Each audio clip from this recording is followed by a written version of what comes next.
I have a prediction for your recommendations on today's podcast. And I know we're not talking about recommendations yet, but I want to make this prediction before we even get started. I predict that all three of your package recommendations today will be Swift 5.9 only. Interesting. Should I give you the answer already? You can give me the answer, yeah, sure. Not what they are, but the okay. Well, actually, let me check, because I'm pretty sure that it's not 5.9 only. Oh, it's not. No, I would have I would have bet that it isn't. No, there's one that isn't. Oh, interesting. I have the other way around. I have one that is and two that aren't. So between us, we have a full set of 5.9 only packages. Yeah, I mean, there's lots of interesting stuff coming in, right, on 5.9. Lots of macro-related packages. Lots of macros, yeah. I think it proves that we did the right thing, getting 5.9 into our compatibility testing as quickly as we could. Yeah. I am a bit bummed out that we can't support or don't support the product filter yet. I mean, we might talk about that at least briefly now as part of the news, right? The plan was to support the product : macro clause as a filter.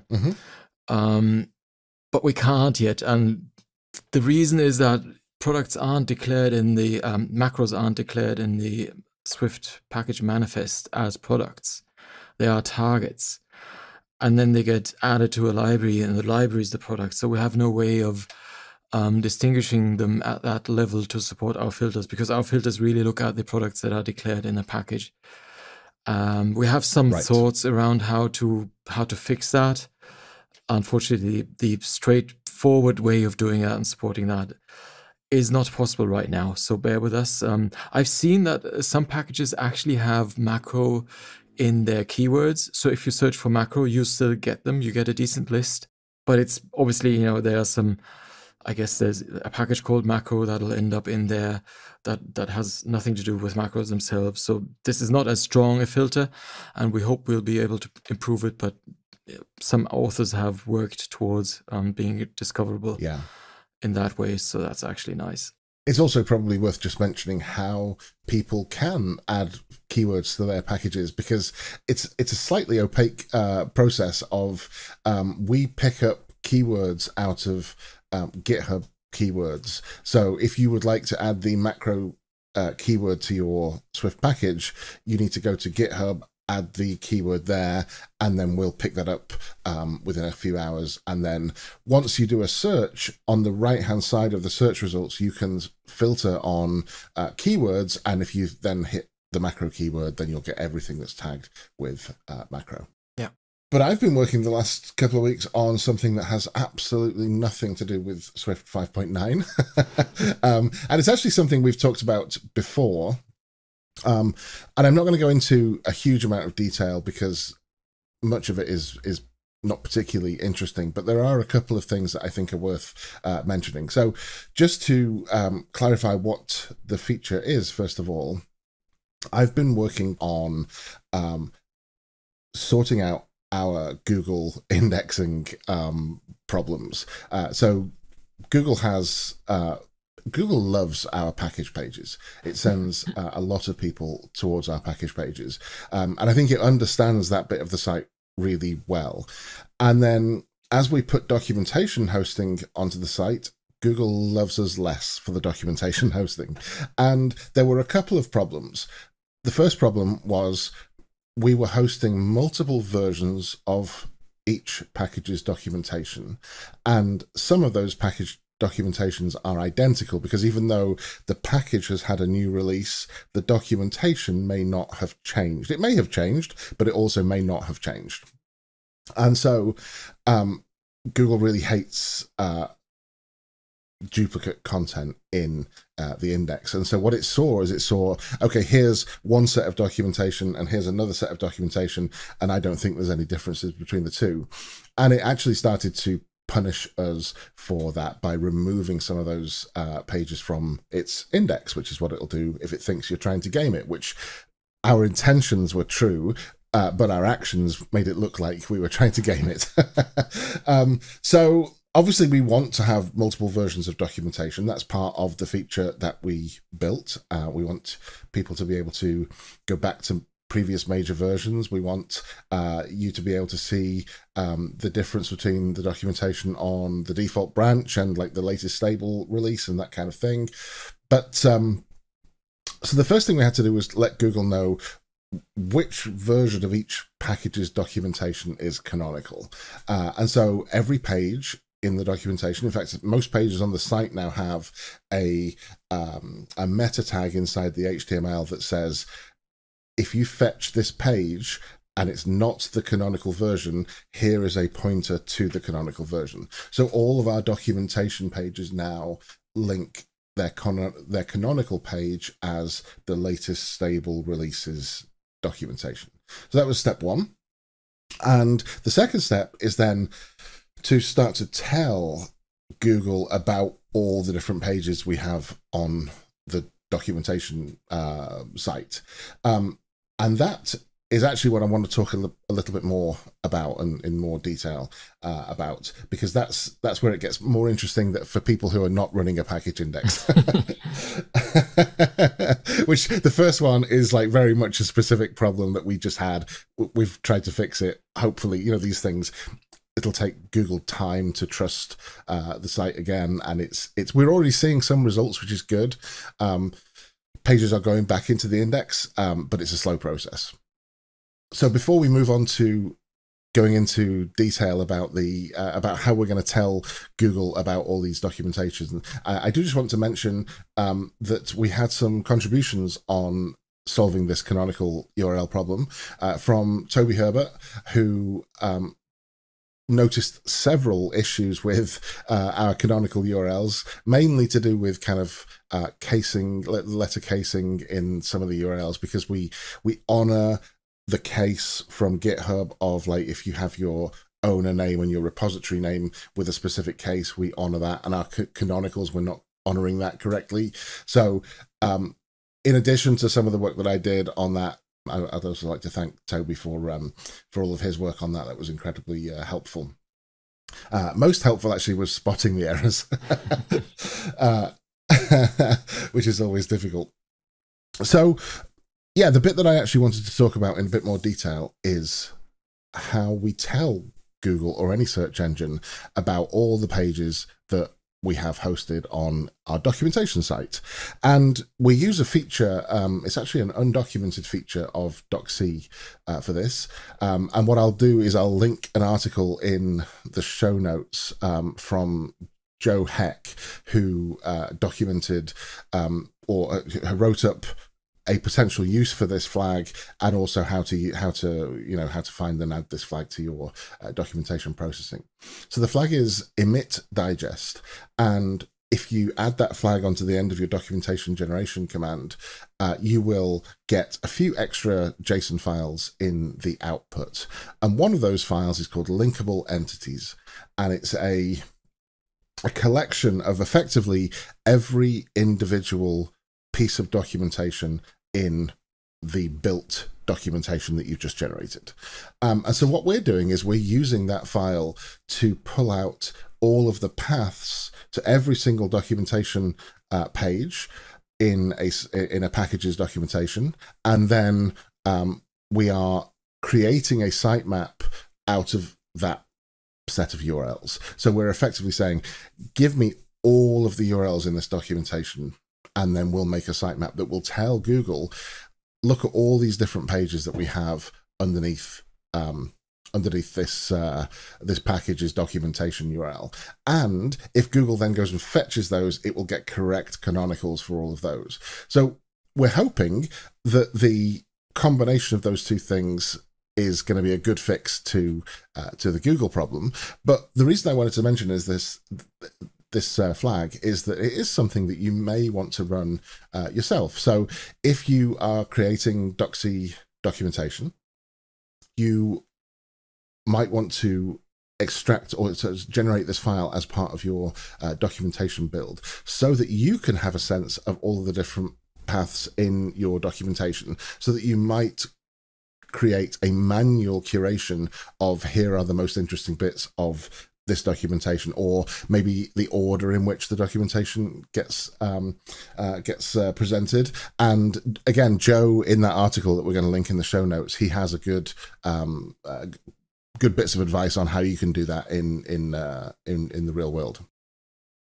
Right, and that's actually a massive amount of links, isn't it? The sitemap and the total number of pages that we're effectively or have been serving, we just never really realized how many it is. You had a figure, didn't you? We do have a figure, yeah. When Google ingested all of these sitemaps, it now tells you how many URLs it found, not only in the kind of master sitemap, but also in all of the different sitemaps that it found. And it found over 250,000 URLs in swiftpackageindex.com, which is way more than I thought we served. Yeah. Well, we've got 6,000 packages, but the documentation obviously dwarfs everything, right? There's just lots of symbols. It does. And I think there's actually something that's kind of interesting in that as well, in that, so there's actually, in fact, it's one of our supporters, Stream, the company who kindly helps to sponsor the site. They have a package which on its own has 50,000 or 48,000 URLs in their documentation. Wow. And yes. So first of all, congratulations on being the biggest documentation site by an order of magnitude on the Swift Package Index. That in itself is remarkable. I think one of the things that potentially needs looking at in terms of Doxy in general is how many pages it creates, because I can assure you there are not 48,000 useful documentation pages in that package's documentation. The vast majority of those contain almost no more information than you could get from just looking at the function signature. And in fact, a lot of them are, because they're inherited from like Vue or something like that, they pick up a whole load of documentation pages for that as well. And I think right, that's potentially something that it's a difficult problem to solve. Like, do you just not generate pages for if they don't have like proper document, like what even is proper documentation, right? It's a difficult problem for Doxy to solve, but I think that potentially there is an interesting discussion to be had around what that balance is, and certainly I don't think 50,000 URLs is the right balance. Right. It certainly seems like the wrong side of useful. Now, there's the other side of that, which is who should care whether we host 50,000 documentation URLs for one package, as long as you can find the bit of documentation that actually solves your problem. Yeah. It doesn't matter that there's a whole load of unused documentation pages. So there's no kind of clear cut, like there's a clear solution to this problem, but it is something that I would really enjoy talking to the Doxy team about, actually. Right. Well, it does matter a bit, right? Because we are running up to certain limits in site map files, aren't we? That's true. Yeah. Yeah. So we do need to think about chunking stuff, and it sort of gets a bit more complicated downstream, or at our end, and putting it all together, because it's not just a single package. It's like we have, I believe, 400 documented packages now, and obviously that they all come together in the sitemap. Now we can treat them individually as package pages, but this is a place where they all come together, and we need to funnel them through one sitemap, and that creates certain challenges, just like it created challenges with the size of the doc sets earlier on that we needed to solve. So the limit that Sven is talking about there is that sitemaps themselves have a 50,000 URL limit. So if you have one sitemap, and we are now doing one sitemap per package, if you hit that 50,000 URL limit, then Google, I'm not quite sure what it does. Does it just stop reading at 50,000, or does it invalidate the entire file? That's a good question that I don't know the answer to. But what we should what we should probably do there, and you know, Sven and I talked about this the other day, but since then I've thought about it a little bit more. I think that we should potentially, rather than go into the rather complex solution of having multiple sitemaps for a single package, which we're not actually quite there yet, because the biggest package we have does only have 48,000 URLs in it. But I wonder if we just clip the sitemap at 50,000, because a sitemap is a guide to Google, and what you can tell Google about all your pages with a sitemap, but from each of those pages, it should go and crawl from there. So it's not like if those pages are not in the sitemap, they'll never get crawled. They're less likely to get crawled, right, and less likely to get crawled more often. But if we're at 50,000 per package, I think we may cut our losses at that point. Well, or it would be nice if there was a way of ordering them, right? I mean, if Doxy had a means of putting the ones at the front that actually have, you know, user contributed documentation, because I suspect lots of them just have the default pages, perhaps, right? Because no one has documented 50,000 symbols. So if there was a way to put that to the top, then that would solve the problem, really.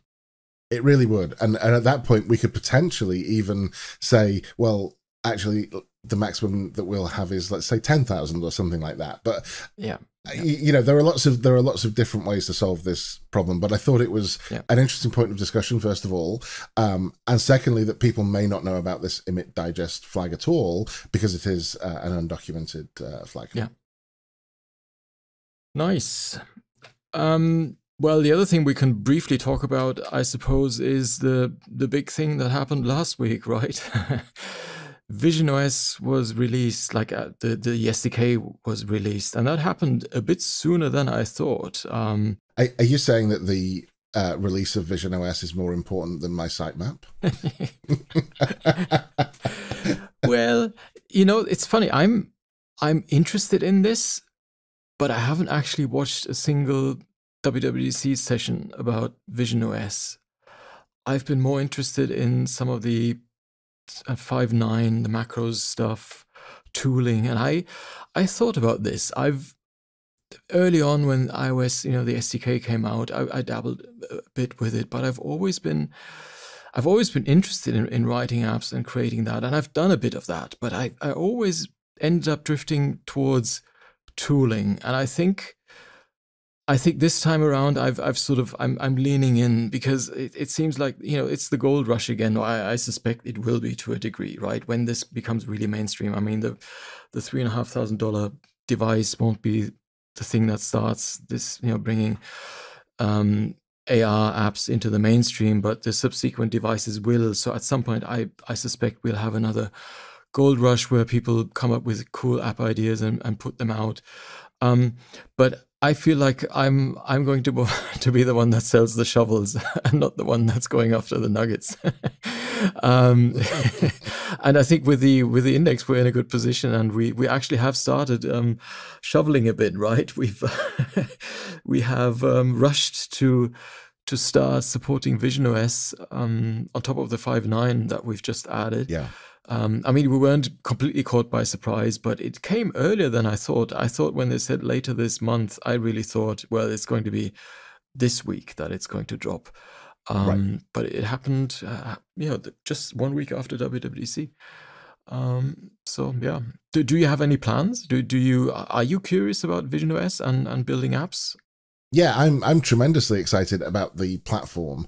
I think it's the kind of thing that watching people explore. I also haven't actually written a line of visionOS code yet, but watching people experiment and bring their apps into the environment and kind of start to build them with that SDK.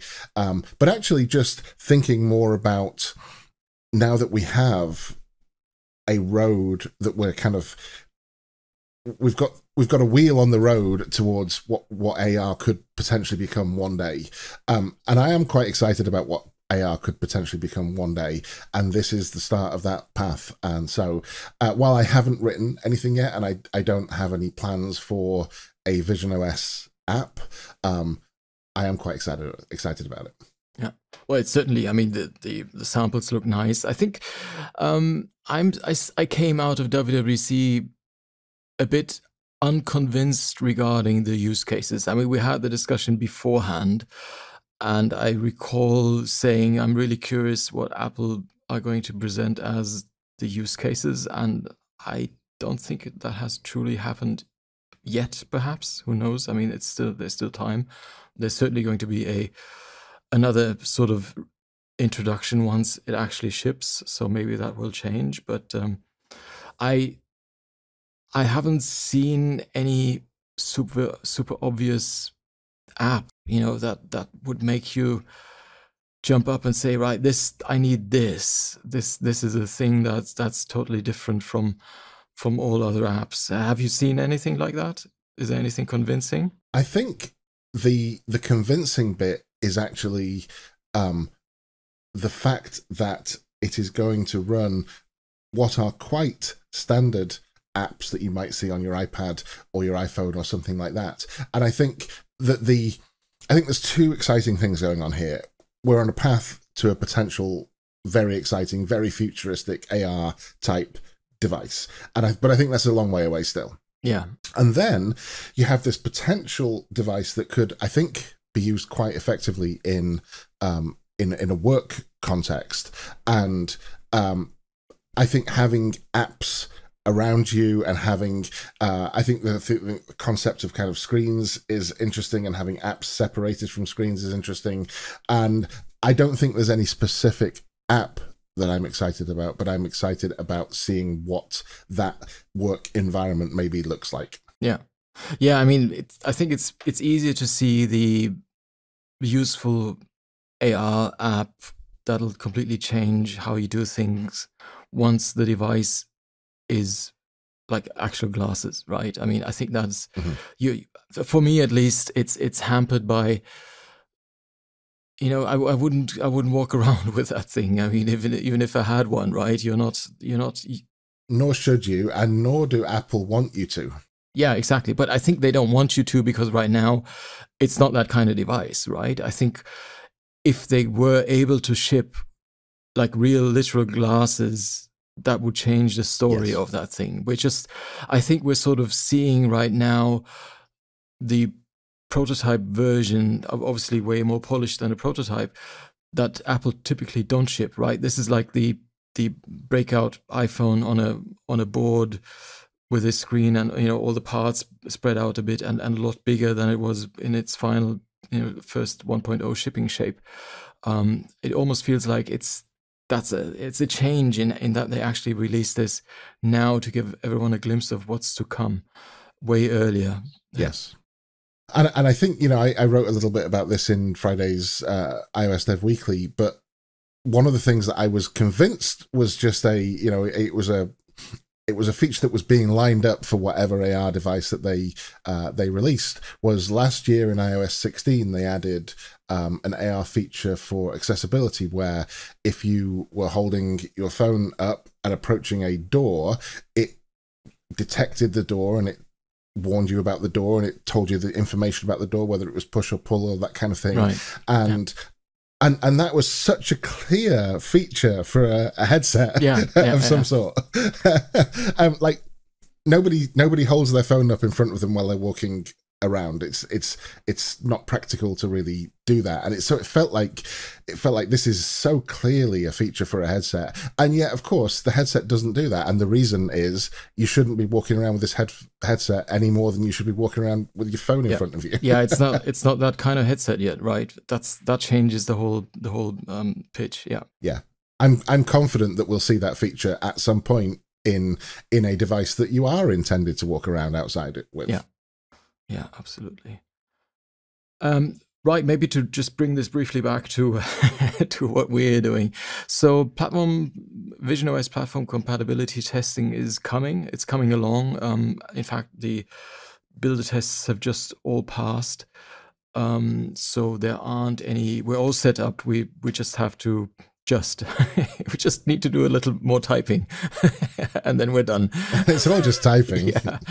There have been some difficulties adjusting our test suite, because we're once again in a state where There is no single macOS version on which you can run all of the Swift versions that we support, which is the 4 latest point releases, so 6, 7, 8, and 5.9.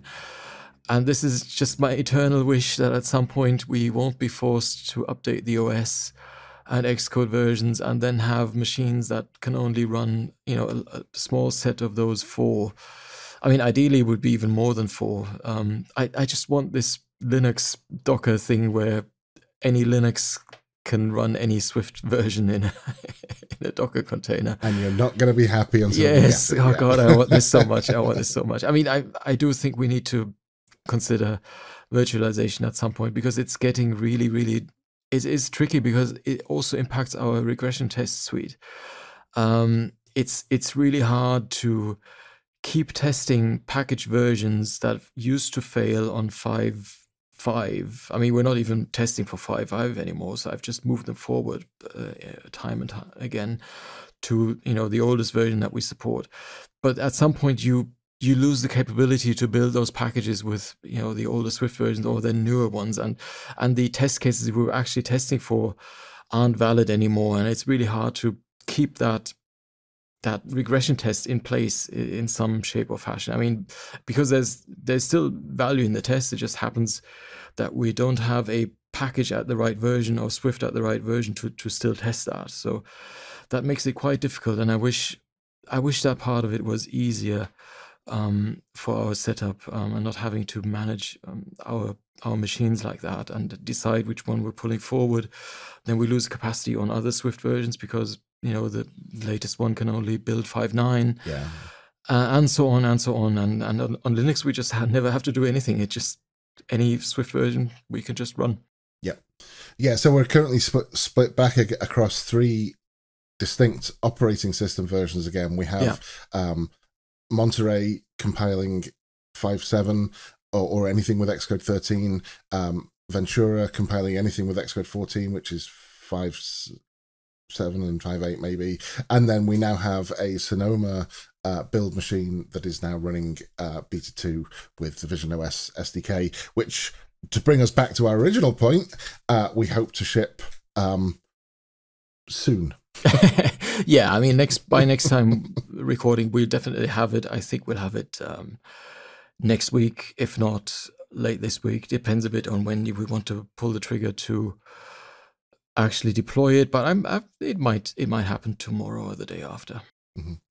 So, and that will be very exciting, because we'll then have compatibility status for all of our packages with 5.9 and the visionOS SDK. Yeah, first new platform since we added ARM testing, right? Which was arguably, I mean, it was a proper platform in our matrix at some point. So interesting times. So we've done quite a lot of talking about News and Package Index this week. So I think we should move swiftly on to some package recommendations. Would you like to kick us off? All right, I'll do that. The first package I have is called Metacodable by Soumya Ranjan Mahunt, and I hope I pronounced that correctly. This is the first of 2 macro packages that I'm going to talk about, and it's a very nice package to tweak or empower codable conformances. And the best way to describe this is, imagine you have a codable struct and you have a field and you've given it a nice name in Swift, but the codable, the JSON file has a different name, and you want to change the field's name, just that one field's name. And imagine that struct has lots of fields. What you have to do is you have to spell out all the fields in the, I think it's called codable keys, the protocol that you have to adopt, to change or override the key definitions. And this package will give you an add codable path macro that you can tack on to your field just to rename a single field without having to spell everything else out. I suppose under the hood it just expands everything for you. And that's just a perfect use case for a macro, right? Because that's a very tedious thing to do. It reads much nicer because there's no noise. It's really just about that one field that you're going to change. Really nice.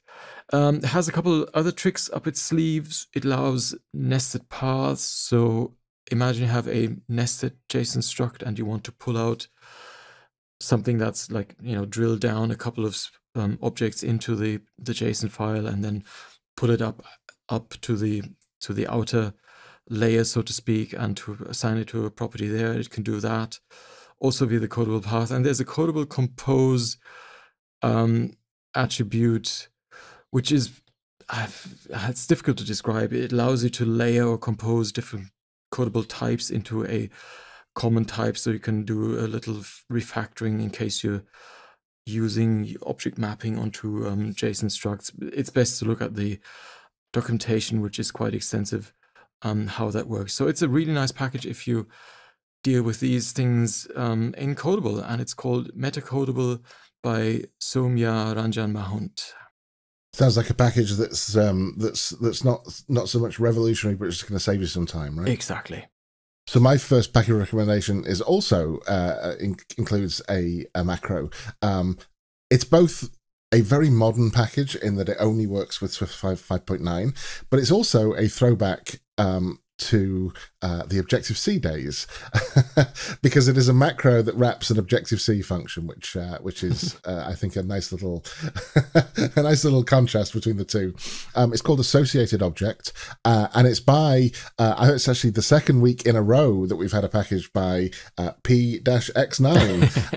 So we're back with another PX9 package. So Associated Object allows you to, in a Swift extension, declare an additional property, which is something that you can't currently do, because you can't declare anything that includes storage in an extension. And the way that it works is that it uses the old Objective-C Associated Object API to store and retrieve values out of memory. And so then the implementation of it is really nice. As an annotation on a property that you're adding to whatever it is that you're extending, you just say at associated object, and you have to give it some memory management information about whether it should retain it, whether it's non-atomic, real throwback to the old Objective-C days. But what it actually then does is it just lets you then, on the next line, create a variable, and that variable can have an initial value, and it can do all the things that you would expect it to do. And so it's I don't know, I really liked the idea of this package. I'm not sure whether I'd put it into a project, but I've certainly used Objective-C associated objects many times, and they are very reliable. Right. So there's no reason you wouldn't, but it also feels like you're bending the language to something that it wasn't intended to do, which is always kind of, should you do that? Does it work on any type, or would it have to be a class, the extension? I think it has to be a class. Has to be a class, right. Yeah, because it needs the Objective-C runtime, and it probably adds an Objective-C annotation, doesn't it? Yeah. Yeah, exactly. Yeah. So, but I thought it was a curiosity and worth mentioning. Nice. Right, well, I'm going to continue the theme of macro packages. And my second package is called Renamed by Joseph Duffy. And this is another really nice package. Not a spectacular thing, but really neat. It allows you to rename entities with a deprecation warning. So effectively what it does, if you've renamed a property, you can add this @renamed macro annotation and spell out the old name that it had before. And what it does then under the hood, it creates a stub of the old property that forwards to the new one, and the stub has a deprecation annotation that tells users that still use the old property what new name it moved to. And none of that, all of this is very easy to do manually, but if you have this, and you do a little refactoring, you don't need to sprinkle all this extra stuff throughout. You can just add this one single thing to your property and be done with it. And that's not just properties, that's also available for structs, classes, enums, properties, functions, and more. So quite nice. That's called Renamed by Joseph Duffy. And not an Objective-C declaration in sight. My next package is one that we may end up using. So it is a package called Swifty ES Build. and it's from the Toist organization. So Toist is a package, an open source package that will create and interact with Xcode projects. So you, instead of having, like if you're building an iOS or a macOS application, and you've either got a very complex or a big team working on a single Xcode project, Toist is a way that you can create an Xcode project without actually checking an Xcode project into your repository. So you create the definition of an Xcode project and then it generates one for you, which is easier to work with in a big team and has other advantages as well. And one of the things that that organization has now added is a new package called SwiftES build, and it's actually part of I think a pair of packages, one that I think we will use and one that we won't use because we don't use that technology. So the first one is SwiftES build and the second one is Swifty Tailwind. So ES build is the JavaScript build tool that we use to generate all our front end assets, JavaScript and CSS, in the Swift package index. And it's a tool that takes, for example, TypeScript or SCSS or SAS files, or any of these kind of intermediate formats that you have in front-end web world, and generates JavaScript and CSS, and minifies it and compresses it and makes sure it's efficiently stored and all the rest of it. So that's ES build.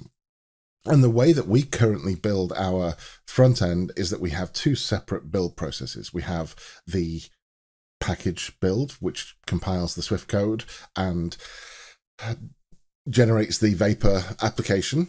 And then we have a separate process that runs as part of our deploy process, which runs ES build just in a Docker container, and generates the front end side of things. And then the two things are combined and we ship the application out to the servers so it can be hosted.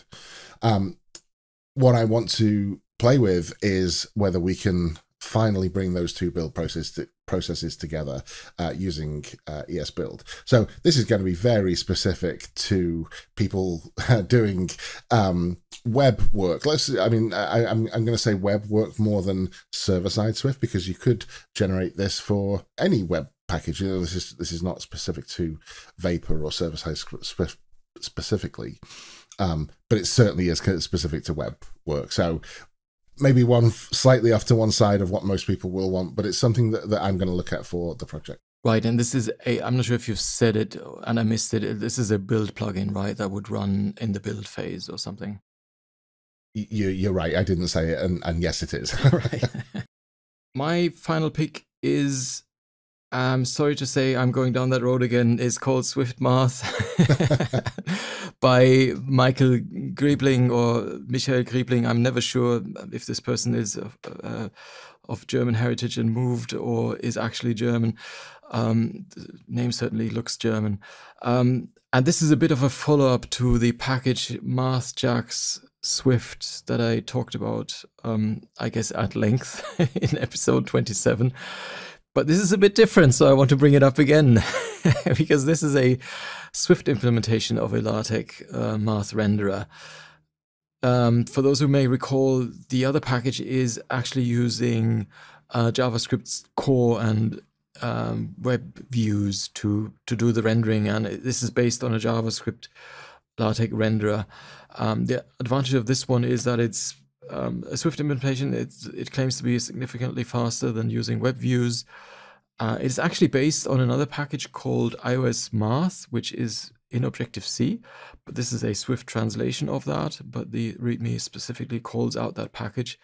It isn't just a straight up translation, it also has claims to have some bug fixes and improvements on top of it. So I think it sounds like Swift Math is the successor of iOS Math. Right. Mm-hmm. I think both support UIKit and AppKit, so they aren't. It's called iOS Math, but I think it also supports macOS, the other one. But I only tried this one, and the really nice thing is you can just stick it in a playground. So you can use our feature, Try in a Playground, which I get never tired of mentioning, but I just absolutely love it. I can throw it in there and create a SwiftUI view, and then have LaTeX expression rendered. And this time it actually doesn't pull in any extra stuff. It's all in a Swift package itself. So really nice. And that opens up again, of course, the whole world of rendering all sorts of math expressions wherever you use SwiftUI or UIKit or AppKit, actually in that case. So really nice. Swift Math by Michael Griebling. I'm going to go with the US version of the name. Well, I'm going to say that could potentially be even more niche than my ESBuild plugin. Well, here you go. You're coming here for the niche package recommendations. My final package recommendation for this week is definitely not niche. I think it fits in to almost, I would say, any macOS or iOS package, application. And it's a package called ReviewKit. And again, it's another repeat author. So it's by Jihut Gunduz, and it's called ReviewKit. And so there's been an API now for a long time where you can request or offer the opportunity for somebody using your application to fill in a review or submit a star rating for your application on the App Store. And that API is quite unusual in Apple APIs, in that you can call it as many times as you would like to, but it will only actually fire a certain number of times within a 12-month period. So if you call that function 3 times within the first week of somebody using your application, no matter how many times you call it in the future, there is no, it will never display to the person using your app. And so a good practice way of offering that kind of opportunity to review your application is to present that prompt at carefully curated times. And quite often, it seems to be good practice to say, well, when somebody has done something positive in your application, that's potentially a good time to ask them for a review. So if you write in a to-do application, when somebody completes a to-do, it's an opportunity that they've just done something that they're happy with, and they're done using your app at that point. So they're probably the next step of after completing a to-do is probably to quit the application or to move context to somewhere else. So that's maybe a good opportunity to present one of these review prompts.